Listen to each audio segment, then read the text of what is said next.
Salam sejahtera, terima kasih karena bersama dengan saya di Nazilin Unity Channel. Pas usah mimpi, calon jadi Perdana Menteri, kata Zaid Ibrahim. Saudara-saudara sekalian, isu yang panas sekarang ini membabitkan parti gabungan Perikatan Nasional ialah tentang calon Perdana Menteri mereka. Ada netizen menulis sekarang ini mereka sibuk pula mahu mencuba nasib nak jadi Perdana Menteri. Ada netizen kata, aduh Perikatan Nasional ni dah kenapa? Jauh lagi PRU 16. Nak menang pun susah, jauh lagi nak mahu PRU 16. Sudah sibuk pula mereka nak mencatur siapa mau jadi Perdana Menteri. Itulah yang disebut oleh penganalisis politik dan juga netizen. Kata mereka, PN ini dah terlalu kemeruka nak jadi berkuasa semula, dah kemeruk ke nak menjadi Perdana Menteri, sampai jauh lagi pilihan raya dah mula bercakap tentang pilihan raya pula, tentang Perdana Menteri pula. Aduh, jadi hari ini kita melihat banyak netizen yang mula menegur tindakan-tindakan ini. Pas usah mimpi jadi calon Perdana Menteri, kata Zaid Ibrahim. Pas tidak usah menanam angan-angan merebut jawatan Perdana Menteri sekiranya PN menang dalam pilihan raya umum yang akan datang, menurut Zaid Ibrahim. Bekas Menteri Undang-Undang itu berkata, negara memerlukan seorang pemimpin yang berani berjihad melawan rasuah, tetapi tidak yakin PAS mampu melakukan perkara tersebut. Mereka hanya akan mengejar sasaran yang mudah seperti kedai fodi, pusat urut, kedai arak dan kedai babi Cina, serta panggung wayang yang tidak memasang lampu, katanya pada satu kenyataan hari ini. Zaid juga berkata, walaupun terdapat ramai pemimpin PAS yang berkelayakan untuk menjadi Perdana Menteri, mereka tidak sesuai atau tidak mempunyai peluang untuk menang. PAS, parti yang hanya menarik sokongan orang Melayu di utara Perak, Kedah, Kelantan dan Terengganu. Mereka tidak mendapat sokongan di tempat lain. Jadi tidak berfaedah bagi PAS untuk bermimpi menjadi Perdana Menteri. Melainkan sudah tentu PAS bersedia untuk mengambil tindakan keras terhadap penjawat awam yang rasuah, tambahnya. Tanpa mengira siapa atau parti mana yang berkuasa, Zaid berkata, tiada pemimpin semasa yang bersedia untuk menentang kartel-kartel. Kartel beras, baja, pekerja asing, penyeludupan rokok dan manusia, minyak masak, pekerja migran dan mereka yang mengeluarkan EPI yang tidak perlu untuk keuntungan segera.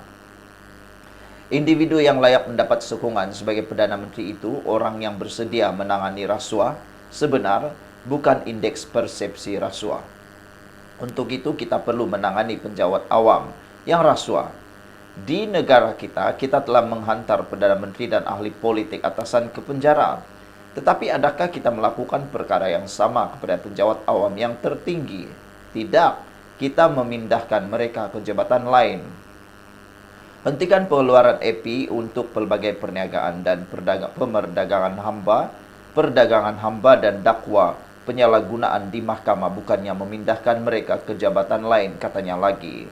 Tanpa berselindung, Zaid berkata, Malaysia mempunyai terlalu banyak sida-sida politik yang menghalang pembasmian rasuah. Kita ada jihad terhadap halwat tetapi tidak terhadap pentadbir yang rasuah, tambahnya. Sebelum ini, Malaysia kini melaporkan Mursidul Ampas Hashim Jasin berkata, parti itu lebih layak meneraju PN. Dia juga menafikan PAS menamakan pengerusi PN Muhyiddin Yassin untuk menjadi calon Perdana Menteri. Gerakan kemudian mengingatkan PAS bahawa Muhyiddin yang juga Presiden Bersatu merupakan calon yang paling layak untuk menjadi poster boy Perikatan Nasional. Saudara, apa pula pendapat anda untuk isu kali ini? PAS jangan bermimpi menjadi Perdana Menteri, kata Zaid. Adakah anda juga setuju? Paling panas sekali, Zaid kata, PAS tidak usah menanam angan-angan merebut jawatan Perdana Menteri sekiranya PN menang dalam pilihan raya umum yang akan datang. Bekas Menteri Undang-Undang itu berkata, negara memerlukan seorang pemimpin yang berani berjihad melawan rasuah tetapi tidak yakin PAS mampu melakukan perkara tersebut.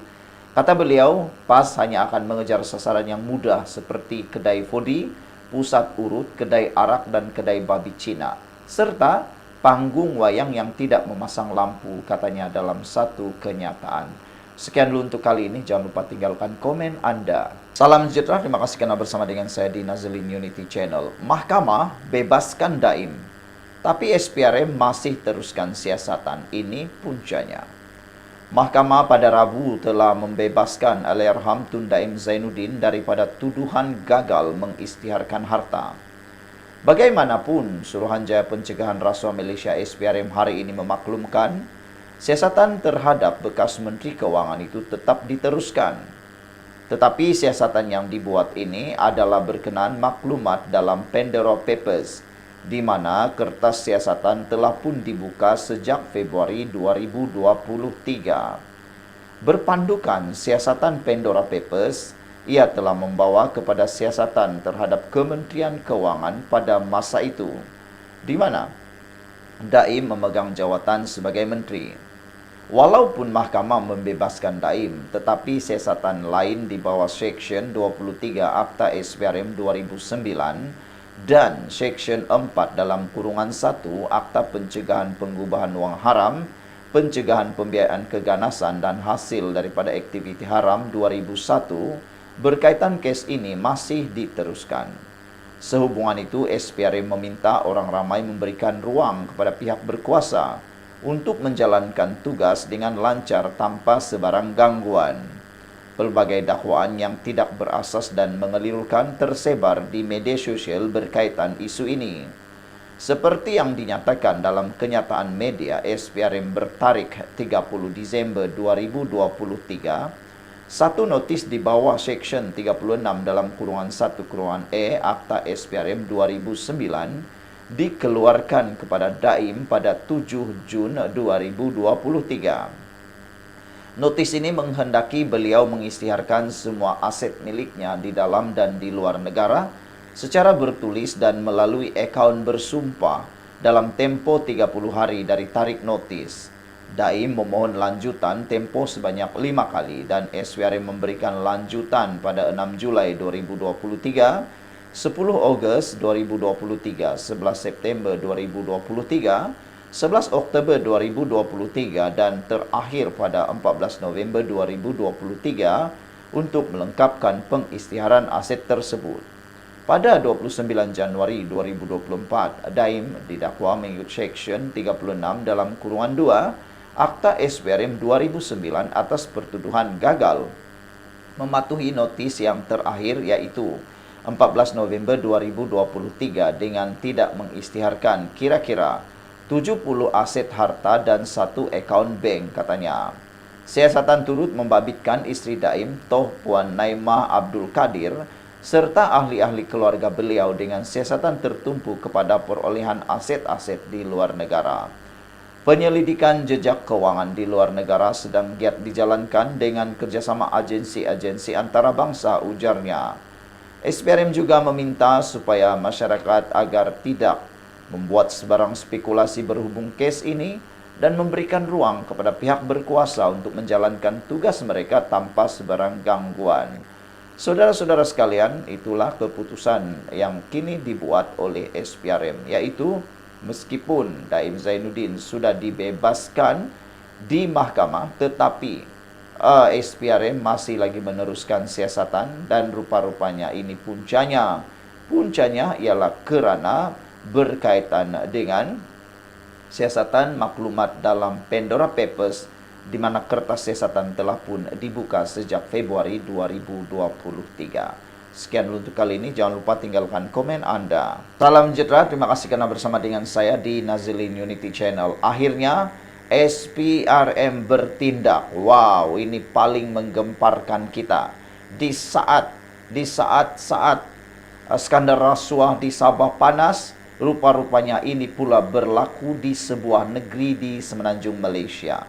Yaitu SPRM akhirnya menyita akaun syarikat Datuk Seri yang dipercayai pemain utama dalam rasuah membabitkan bauksit. Itu kata Azam Baki. Wow, tahniah diucapkan kepada SPRM atas proaktifnya tindakan-tindakan yang sekarang berlaku. Seorang lelaki bergelar Datuk Seri antara 3 yang ditahan SPRM semalam dipercayai pemain utama dalam kegiatan memunggah keluar hasil galian dipercayai mengandungi bauksit tanpa mengikut prosedur sah di sekitar Kuantan sejak 2 tahun lalu. Menurut Ketua Pesuruhjayanya Tan Sri Azam Baki, siasatan turut mendapati syarikat terbabit tidak mempunyai permit yang sah. Kes ini dalam peringkat menyita bauksit dibawa ke Terengganu. Semalam 3 telah ditahan, seorang itu berpangkat Datuk Seri. Dikatakan sebagai pemain utama dalam membawa bauksit daripada Pahang ke Terengganu katanya. Kita dapati ada unsur penyelewengan kerana permit tidak dikeluarkan kepada syarikat berkenan jelasnya. Tambah Azam Baki lagi, siasatan awal mendapati sebelum ini, polis Diraja Malaysia PDRM juga telah mengambil tindakan berhubung kes berkenan. Dari sudut SPRM, tindakan menyita akaun syarikat terbabit telah dilakukan. Di samping itu, siasatan lanjut akan dijalankan bagi mengenal pasti sekiranya terdapat elemen rasuah melibatkan penjawat awam, katanya. Kita bukan sahaja menjalankan tindakan kami, PDRM juga telah mengambil tindakan sebelum itu, kata beliau lagi. Di pihak SPRM, kami mengambil tindakan sewajarnya di bawah akta kami termasuk menyita akaun-akaun syarikat berkenan. Setakat ini kita belum jumpa lagi. Bagi masa sikit untuk kita semak akaun berkenan. Berkemungkinan ada terlibat atau tidak kita akan maklum kemudian, kata Azam Baki. Beliau berkata demikian ketika ditemui media dalam program Menembak SPRM bersama media di sini hari ini. Sebelum ini media melaporkan SPRM menggempur kegiatan memunggah keluar bauksit di Kuantan Pahang selepas bahagian perisikan SPRM melakukan serbuan di sekitar Bukit Go, turut ditahan dan direman. 3 individu termasuk 2 pemilik syarikat dan seorang pegawai agensi berkenan kerana dipercayai terbabit dalam rasuah bagi melindungi kegiatan itu. Kesemua mereka berusia 30 hingga 50 tahun itu direman selama 6 hari sehingga 19 November depan bagi membantu siasatan. Saudara-saudara sekalian, inilah yang betul-betul kita banggakan dalam kerajaan perpaduan madani sekarang. Apabila kita melihat bahawa SPRM betul-betul bertindak paling proaktif sekarang, betul-betul bertindak paling dinamik sekarang, tanpa menunggu lama, dan paling bagus lagi ialah SPRM mula menangkap bukan ikan-ikan bilis, tetapi jerung-jerung besar. Sekian dulu untuk kali ini. Jangan lupa tinggalkan komen Anda.